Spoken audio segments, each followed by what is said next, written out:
All right, guys, here is a video on how to upload your grades for report cards.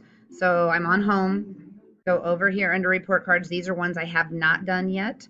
So you click on this red box and it should come up and say, of course it's spinning now, import grades. So yes, you do want to import grades. I think it's kind of confusing that right now all I can see is it appears one student, but I am pretty confident that this is for all. So you go down here and, oops, I almost had it cut off. Hit finalize. And then it tells you that if you change anything later, you have to go back, make changes, save, and finalize again for each class, but that should do it pretty easy. And you click OK, and then when you go back to home, everything now except for flyer time seems to have checks for report card grades. So hope that helps.